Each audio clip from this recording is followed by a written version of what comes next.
Crypto market जो है ना एक ऐसी मार्केट है, ऐसी फाइनेंशियल मार्केट है कि यहाँ पे जो रिटेल मनी है ना वो कभी भी ये लोग जो है उस वक्त आने नहीं देते मार्केट के अंदर कि जहाँ पे रैली स्टार्ट होने से पहले का टाइम होता है।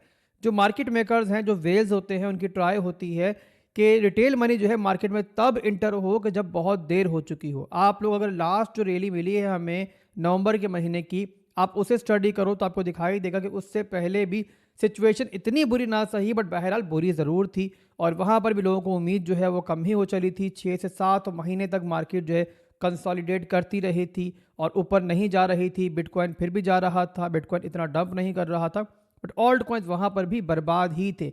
और वहाँ पर एक ऐसी नाउमीदी थी, किसी को भी ये अंदाज़ा नहीं था कि यहाँ पर जो है ना ऑल्ट कॉइन्स पंप भी कर सकते हैं। बट उसके बाद हमने देखा कि ऑल्ट कॉइन्स ने पंप किया।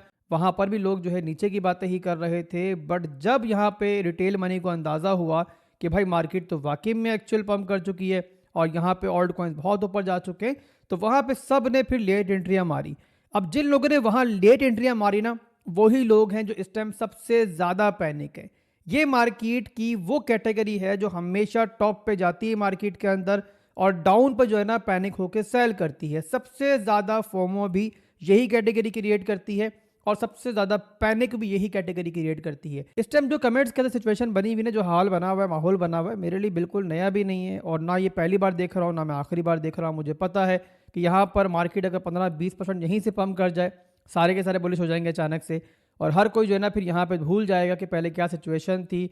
और अगर यहाँ से 30-40% मार्केट पंप कर गई तो वो तमाम लोग के जो अभी पैनिक कर रहे हैं वो सोच रहे होंगे वहाँ पे कि हमारे हाथ से रैली निकल गई है, मार्केट और ऊपर जाएगी, 2x हो जाएगी, तब वो सोचेंगे कि यार अब तो हमें दाखिल हो ही जाना चाहिए। मार्केट और आगे चली जाएगी, तब वो मौका होगा जब वो एंट्री मारेंगे और मार्केट वहाँ से दोबारा गिर जाएगी। फिर बोलेंगे क्रिप्टो मार्केट स्कैम है, फिर बोलेंगे कि भाई हमारे ऑल्ट कॉइन्स क्यों लॉस के अंदर हैं, हम क्यों लॉस के अंदर हैं। मार्केट फिर नीचे आएगी, फिर मौका होगा जहां पे ये लोग खरीद रहे होंगे वहां पे आप बेच रहे होंगे, तो आप लोग इस साइकिल में दाखिल हो जाओगे जहां पे टॉप पे आप खरीदोगे और डाउन पे बेचोगे, यानी कि बिल्कुल ऑपोजिट चल रहे होगे मार्केट के।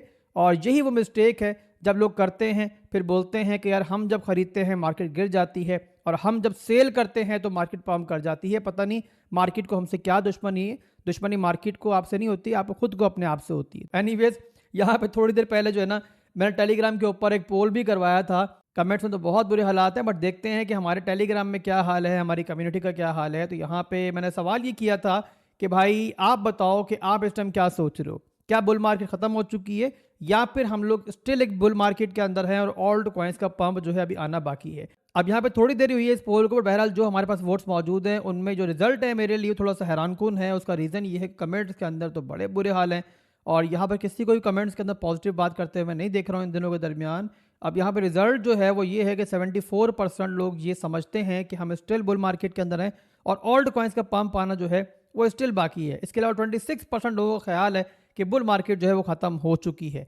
तो यहाँ पर ये रिजल्ट जो है पता नहीं कैसे, मैं तो यहाँ पर थोड़ा सोच रहा हूँ कि भाई क्या ये मार्केट मेकर इतने नाकाम हो चुके हैं लोगों को पैनिक करने में, या फिर जो हमारी कम्युनिटी है टेलीग्राम की वो कुछ अलग सोच रही है। तो मेरी यूट्यूब की कम्युनिटी जो है मैं कहूँगा उसको कि आप लोग लाजमी आज की वीडियो के नीचे कमेंट के अंदर जो है ना जवाब दो इस बात का और बताओ मुझे क्या बुल मार्केट यहाँ पे ख़त्म हो चुकी है आपके ख्याल में, क्या यहाँ पर ऑल्ट कॉइन का पंप अप नहीं आएगा या फिर स्टिल हम बुल मार्केट के अंदर हैं और ऑल्ट कॉइन का पंप आना भी बाकी है। जवाब लाजमी दीजिएगा, बड़ा काउंट करेगा आपका आज का जवाब और मुझे काफ़ी कुछ समझने का मौका मिलेगा कि आखिर जो हमारी कम्युनिटी है ओवरऑल वो इस टाइम क्या सोच रही है। एनीवेज, यहाँ पर दोस्तों वीडियो को स्टार्ट करते हैं और यहाँ पर हम देखेंगे पहले बिटकॉइन को, बिटकॉइन के अंदर क्या चल रहा है और उसके बाद हम देखेंगे मुख्तलिफ ऑल्ट कॉइन्स को। आज की वीडियो के अंदर ट्राई मैं करूँगा कि जो टॉप ऑल्ट कॉइन्स हैं कि जिन्होंने लास्ट रैली के अंदर, लास्ट लेगअप के अंदर अच्छा परफॉर्म किया था, हम उनको डिस्कस करें और उनके जो मेजर लेवल्स हैं उनको देखें, ताकि जो लोग भी यहाँ पे अगर एंट्री का सोच रहे हैं या फिर डीसी करने का सोच रहे हैं तो उनको आसानी रहे कि कहाँ पर जो है ना उनके लिए अच्छे लेवल्स मौजूद है। तो बहरहाल यहाँ बिटकॉइन का चार्ट मैंने ओपन किया हुआ है, पहले हम बिटकॉइन को देख लेते हैं, छोटा सा यहाँ पे एनालिसिस करेंगे बिटकॉइन का और बिटकॉइन का यहाँ पे ज़्यादा डिटेल में एनालिसिस नहीं करेंगे। ऑलरेडी बहुत बार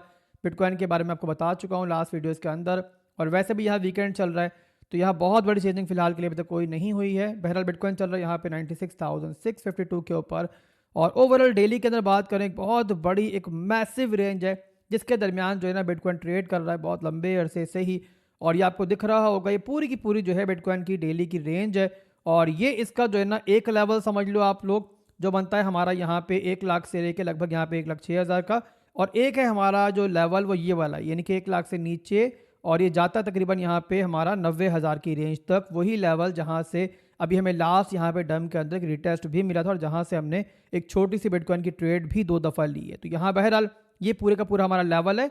और इसके अलावा यहाँ पर जो है ना हमारे पास एक ट्रायंगल पैटर्न भी बन रहा है, बहुत बड़ा, बहुत मैसिव, और ये आपको दिख रहा होगा, ये इसका सपोर्ट एरिया है, ये आपको दिख रहा होगा, और ये है इसका रेजिस्टेंस लेवल। रेजिस्टेंस लेवल से बिटकॉइन बार बार रिजेक्शन ले रहा है और सपोर्ट एरिया से बिटकॉइन यहाँ पे सपोर्ट ले रहा है। अभी यहाँ बिटकॉइन जहाँ पे चल रहा है ये इसकी लोकल सपोर्ट है, ये बनता है एरिया इसका 95,000 का एरिया। तो अभी के लिए फौरी तौर पे मैं लॉन्ग करने के मूड में नहीं हूँ। इस टाइम 2-3 दफ़ा जो है सपोर्ट रिटेस्ट हो चुकी है, तो मुझे हरगिज़ हैरानगी नहीं होगी अगर बिटकॉइन जो थोड़ा सा नीचे आता है इस लेवल के ऊपर या फिर इस लेवल के ऊपर, और इसीलिए यहाँ पर थोड़ा वेट मैं करना चाहूँगा। वैसे भी यहाँ वीकेंड चल रहा है, वीकेंड में वॉल्यूम कम होता है, और मंडे को मार्केट दोबारा ओपन होगी तो फिर देखेंगे कि यहाँ पर हमें जो है ना कहाँ से लेना है बिटकॉइन को। दोबारा से नज़र मैंने रखी हुई है, और इस बीच में भी अगर मुझे कोई क्लियर डायरेक्शन दिखेगी, कोई ना कोई स्कैल में छोटी मोटी ट्रेड जो है आपको दे दूंगा। आप जानते हो कि मिड टर्म लॉन्ग टर्म के सिनेरियो को बिल्कुल मैं अलग लेके चलता हूँ, और शॉर्ट टर्म में कोई सेटअप मुझे मिलता है, दिखता है, तो वो भी मैं शेयर करता हूँ आपके साथ। और ये आप लोगों ने देखा है कि इसी हफ्ते के अंदर 2 दफ़ा जो है बिटकॉइन के अंदर हमने लॉन्ग की ट्रेड ली है।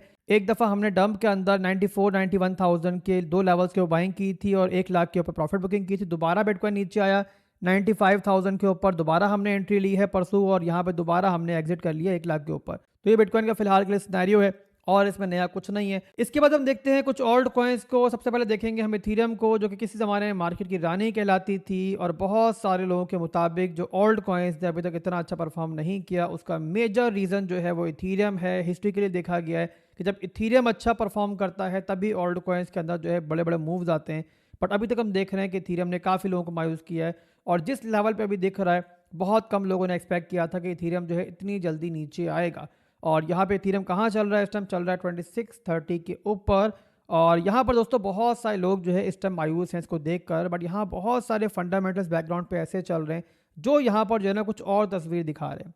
आप फ्रंट पे देखो, इथीरियम के बारे में कोई खास बात नहीं हो रही, बट बैकग्राउंड के ऊपर अगर आप देखो तो यहाँ पे डोनाल्ड ट्रंप की टीम खरीद रही है इथीरियम को। ब्लैक रॉक ने अच्छी खासी बाइंग रिसेंटली की है, परसों की बात है कि इथीरियम के अंदर अच्छी खासी बाइंग की है ब्लैक रॉक ने। तो यहाँ पर वेल्स अगर इथीरियम को खरीद रही हैं, एक्यूमुलेट कर रही हैं, तो स्टिल यहाँ मार्केट के अंदर वो चीज़ हमें क्यों नहीं देखने को मिल रही है? तो बहुत सारे जो एनालिस्ट हैं वो यहाँ ये बात कर रहे हैं कि यहाँ पर जब भी ऐसा मौका आता है ना कि जहाँ पे बैकग्राउंड के अंदर बहुत अच्छी बाइंग हो रही हो बट फ्रंट के ऊपर आपको रिजल्ट ना मिल रहा हो, तो इसका मतलब ये होता है कि किसी मेजर मैनिपुलेशन के ऊपर जो है मार्केट चल रही है। ओल्ड कॉइन्स को लेकर, इथीरियम को लेकर, जिन्होंने पहले बिटकॉइन को निचोड़ा है, पैसा बनाया है बिटकॉइन से, अब जो बाकी ओल्ड कॉइन की मार्केट है उससे पैसा बनाने के लिए पहले जाहिर सी बात है उनका यहाँ मार्केट में प्रॉपर खरीदारी करना ज़रूरी है। और यहाँ बहुत लोग ये बात कर रहे हैं कि उनकी खरीदारी के लिए जो है ना मार्केट में सारे सिचुएशन क्रिएट की गई है। इथीरियम को नीचे लेके आए हैं, मे भी थोड़ा और नीचे लेके जाए, बट जो मेन इनका मकसद है वो ये है कि भरपूर तरीके से जो है ना ये लोग खरीदारी कर पाएँ। और अब जाहिर सी बात है यूएसए का सदर भी जो है इस कारोबार में आ चुका है, तो जाहिर सी बात है मेरे भाइयों, मैनिपुलेशन तो इस दफ़ा बड़ी होगी, और इस दफ़ा जिगरा भी जो है लोगों का मजबूत ही लोगों को रखना पड़ेगा। बहरहाल अभी तक के लिए करीब तरीन सपोर्ट जो है इथीरियम का वो है 2400 का ये वाला लेवल जो मार्क किया हुआ मैंने। इसके अलावा इससे भी इंपॉर्टेंट जोन जो है वो वाला है जिसको इथीरियम ने इस डंप के अंदर रिटेस्ट किया था, यानी कि 2100 का। और इसका क्या रीज़न है, तो यहाँ पर देखो आप लोग, तो एक तो यहाँ पर जो है हिस्ट्री के लिए भी एक सपोर्ट बनती है, पहले रेजिस्टेंस थी ये, और इसके अलावा यहाँ पर जो है ना 2022 से लेकर अभी तक जो है ना एक ट्रेंड लाइन चल रही है जिसको इथीरियम ने अभी तक ब्रेक नहीं किया है। जब भी इथीरियम इस जोन में आया है एक अच्छा बाउंस मिला। यहाँ पर देखो ये बन रहा है हमारा 2022 का टाइम, यहाँ पे एक दफ़ा रिटेस्ट हुआ, उसके बाद 2022 के अंदर दिसंबर में दोबारा रिटेस्ट हुआ, उसके बाद आगे देखो आप लोग 2023 में रिटेस्ट हुआ, और अब आके जो है ना 2025 में रिटेस्ट हुआ है। तो एक बड़ा लेवल है, और यहाँ पे कोई भी अगर इथीरियम में बाइंग करना चाह रहा है तो ये लेवल्स जो हैं आप लोगों के लिए इंपॉर्टेंट रह सकते हैं। और इसके अलावा इससे भी एक नीचे लेवल है जो यहाँ पे 2020 से इथीरियम ने होल्ड किया हुआ है, और अभी तक यहाँ पे 2 दफ़ा ही ये रिटेस्ट हुआ है लेवल, तीसरी बार अभी तक रिटेस्ट नहीं हुआ। और लास्ट टाइम जब रिटेस्ट हुआ था 2022 का वक्त था, 2022 की बेयर मार्केट थी। तो बहरहाल यहाँ पे 3 लेवल्स हैं, कोई भी अगर इथीरियम के अंदर मिड टर्म के लिए बाइंग करना चाह रहा है तो आप लोग यहाँ पे लिमिट ऑर्डर लगा सकते हो। ये हो गया इथीरियम। इसके बाद अगला ऑल्ट कॉइन हम देखते हैं यहाँ पे सोलाना का चार्ट मैं ओपन कर लेता हूँ, और सोलाना के अंदर भी जो इंपॉर्टेंट लेवल्स हैं वही हम लोग डिस्कस करेंगे। एक बात मैं ऐड कर दूं, यहाँ पर तमाम ऑल्ट कॉइन्स जो मैं डिस्कस कर रहा हूँ वो यहाँ पर डिस्कस कर रहा हूँ मैक्रो लेवल्स के ऊपर, शॉर्ट टाइम फ्रेम को हम डिस्कस नहीं कर रहे हैं। और उसका रीज़न ये है कि शॉर्ट टाइम के अंदर किसी भी ऑल्ट कॉइन को हम देखेंगे तो वो हमें जो है ना अच्छा नहीं दिखेगा, बट यहाँ वीकली को देखेंगे तो हमें यहाँ पर जो है ना क्लियर पिक्चर दिखाई देगी, और उसी के हिसाब से जो है ना हम मिड टर्म की प्लानिंग कर सकते हैं। तो सोलाना का चार्ट मैंने ओपन कर लिया। जल्दी से यहाँ पे जो मेजर लेवल्स हैं वही आपको बताऊंगा, ज़्यादा डिटेल में नहीं जाऊंगा ताकि मजीद ओल्ड कॉइन ज़्यादा से ज़्यादा ओल्ड कॉइन जो है इस वीडियो में डिस्कस हम कर पाएँ। तो जो मेजर लेवल है पहला $180 का है, जो सोलाना ने अभी तक होल्ड किया हुआ है। काफ़ी इंपॉर्टेंट लेवल है सोलाना का ये, और यहाँ पर ये पहला लेवल है जहाँ पर आप लोग बाइंग देख सकते हो सोलाना के अंदर। सेकेंड लेवल जो है सोलाना का इंपॉर्टेंट लेवल है, अगर ये लूज़ हुआ तो सोलाना यहाँ पर आएगा, वो है हमारा सोलाना का 159 का एरिया। तो यहाँ पर जो लोग भी सोलाना में बाइंग करना चाह रहे हैं इन दो लेवल्स को सोलाना में वो देख सकते हैं। तो ये हो गया सोलाना। इसके बाद अगला ऑल्ट कॉइन हम देख लेते हैं, और वो रहेगा हमारे लिए XRP। मैं लाइन से चल रहा हूँ, जो मेजर ऑल्ट कॉइन्स हैं, जो बड़े ऑल्ट कॉइन्स हैं, उन्हीं को मैं डिस्कस कर रहा हूँ। XRP के चार्ट में ओपन कर लेता हूँ और इसको भी देख लेता हूँ। अब XRP के चार्ट वीकली के ऊपर मैंने ओपन किया हुआ है। दो बड़े इंपॉर्टेंट लेवल हैं XRP के, जिनको ये ऑलरेडी रिटेस्ट कर चुका है इस टर्म के अंदर। पहला है इसका वीकली का स्ट्रक्चरल सपोर्ट एरिया, और ये बनता है $2 का। इसके अलावा सेकंड सपोर्ट एरिया जो है वो है 1.7677 का एरिया। ये वाला एरिया जो है इसका गोल्डन रेशियो का एरिया, और ये वाला जो है इसका वीकली का स्ट्रक्चरल सपोर्ट एरिया है। इसी के साथ जहाँ पे इस टाइम एग्जैक्टली चल रहा है XRP, अगर मैं चार्ट को डेली में कन्वर्ट करूंगा तो यहाँ पर भी सपोर्ट मौजूद है, बट ये एक लोकल सपोर्ट है। तो यहाँ जो बेटर सपोर्ट्स हैं वो हमारे नीचे के लेवल्स के ऊपर हैं, यानी कि $2 की और 1.7677 की। इसके बाद जो अगला ऑल्ट कॉइन देखने जा रहा हूँ मैं, वो भी टॉप ऑल्ट कॉइन है। बहुत लोग पूछते हैं इसके बारे में, बट बहुत लंबे अरसे से हमने इसको डिस्कस नहीं किया था, तो आज मैं वीडियो में शामिल कर रहा हूँ।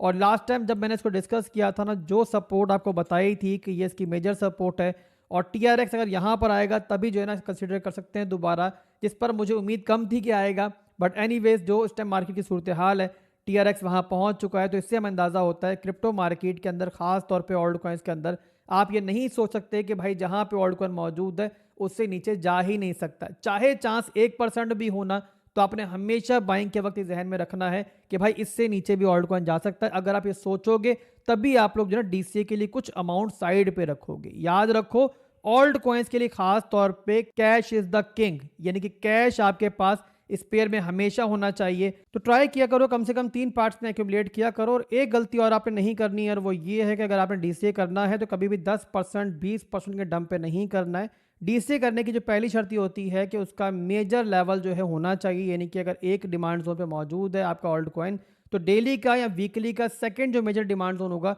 वहां जाके DCA होगा। तो बहरहाल TRX चल रहा है 0.23 के ऊपर। पहला इंपॉर्टेंट और स्ट्रॉन्ग लेवल जो था इसको ऑलरेडी रिटेस्ट कर चुका है। ये 0.2 के ऊपर ये सपोर्ट जोन बनता है। यहाँ पर देखो अगर आप लोग, तो ट्रेंड लाइन की सपोर्ट भी मिल रही है। इसके अलावा यहाँ पर वीकली स्ट्रक्चरल सपोर्ट भी है, और इसके अलावा सेकेंड इंपॉर्टेंट लेवल जो है फिर वो बनता है काफ़ी नीचे जाके, और बनता है वो लगभग जाके 0.14 के ऊपर। यहाँ पर भी ट्रेंड लाइन ही है, और ये मंथली टाइम फ्रेम की ट्रेंड लाइन है, और आपको दिखेगा यहाँ पर कि 2022 से ट्रेंड लाइन जो है TRX होल्ड कर रहा है। तो एनीवेज ये दो लेवल्स हैं जो आप ध्यान में रख सकते हो। इसके बाद जो अगला ऑल्ट कॉइन हम देखेंगे यहाँ पर मैक्रो लेवल्स के ऊपर, वो है लिंक।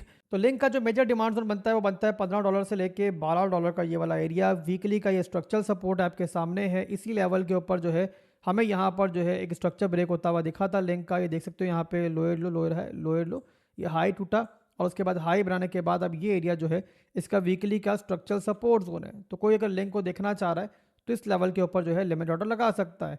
इसके बाद हम देखेंगे सुई को। सुई ने भी लास्ट पंप के अंदर काफ़ी अच्छा परफॉर्म किया था। अभी बहरहाल काफ़ी नीचे आ चुका है। $5 से ऊपर इसने हाई लगाया था एक बड़े पंप के बाद, और अभी यहाँ पे चल रहा है $3 के आसपास। तो इस टाइम कहाँ चल रहा है देख लेते हैं क्या कर रहा है और कौन कौन से इंपॉर्टेंट लेवल हैं। तो दो लेवल्स के इंपॉर्टेंट हैं। एक तो है ट्रेंड लाइन का सपोर्ट एरिया, जहाँ पे अभी थोड़ा नीचे चल रहा है ये। तो यहाँ पर वीकली क्लोजिंग का वेट कर लो, अगर तो वीकली क्लोजिंग इसके ऊपर हो जाती है दोबारा से तो यहाँ पर भी, अदरवाइज यहाँ पर नहीं, फिर यहाँ आपकी बाइंग बन सकती है।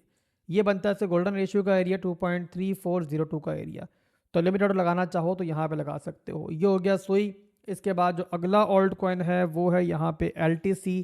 और LTC के बारे में आप जानते हो कि इसका ETF भी अप्लाई हुआ है। LTC का हुआ है, XRP का हुआ है, इन ऑल्ट कॉइन्स का ETF अप्लाई हुआ है सोलाना के साथ ही। तो इसको भी देख लेते हैं हम लोग। तो LTC के दो डिमांड जोन है। एक है यहाँ पर ये वाला डिमांड जोन 97.14 के ऊपर, बट इससे बेहतर डिमांड जोन जो है जहाँ पर गया तो इससे नीचे था ये, बट बहरहाल ये अच्छा डिमांड जोन है, वो है इसका 87.43 का एरिया। तो इस लेवल पे आप चाहो तो LTC का भी बाय ऑर्डर लगा सकते हो। ये हो गया LTC। इसके बाद अगला और लास्ट ऑल्ट कॉइन जब देखेंगे वो है ओंडो। और ओंडो के अंदर भी देखते हैं कौन सा डिमांड जोन है, कहाँ पर इसमें आप देख सकते हो बाइंग वगैरह। तो चार्ट मैंने इसका ओपन कर लिया है। तो ओंडो का जो पहला डिमांड जोन है वो है इसका 1.2 का एरिया। ये आपके सामने है। अभी तक के लिए इसने होल्ड किया हुआ 1.2 से लेके लगभग यहाँ पर ये बनता है 1.13 1.10 का एरिया। ये पूरे का पूरा सपोर्ट जोन है। तो यहाँ पर देख सकते हो अगर रोंडो के अंदर पहले कोई बाइंग आपने नहीं की हुई है, बट अगर पहले से बाइंग की हुई है आप लोगों ने इस लेवल के ऊपर, तो फिर जो है ना आप लोग लिमिट ऑर्डर लगा सकते हो नीचे के लेवल के ऊपर, जहाँ पे डंप के अंदर तो ये गया था, अब दोबारा आएगा नहीं आएगा ये हम कंफर्म नहीं कह सकते, बट अगर आया तो आपके लिए एक अच्छा डिमांड जोन रह सकता है 0.9 से लेके लगभग यहाँ पे 0.76 का एरिया। तो अभी के लिए दोस्तों बस इतना ही था। जानता हूँ काफ़ी लोगों के लिए दुखती रही होगी ये कि भाई यहाँ बाइंग की बात हो रही है जबकि वो लोग टॉप पे फंसे हुए हैं, बट यहाँ बहुत सारे लोग जो है ना मार्केट में रोज़ाना एंटर होते हैं और मुझे बहुत फरमाइश सुनने को मिल रही थी कि आसिफ भाई कुछ ऑल्ट कॉइन्स जो है बता दें, उनके डिमांड्स और बता दें। काफ़ी लोगों ने नई बाइंग करनी थी, काफ़ी लोगों ने डीसीए करना था, तो उन लोगों के कुछ लेवल्स मैंने डिस्कस कर लिए। अगर आप भी चाहते हो अपने ऑल्ट कॉइन के एनालिसिस करवाना तो कमेंट में लिखो, नेक्स्ट वीडियो के अंदर वो भी डिस्कस कर लेंगे। अभी के लिए बस इतना ही था, फिर मिलेंगे इंशाल्लाह बहुत जल्द। अल्लाह हाफिज़।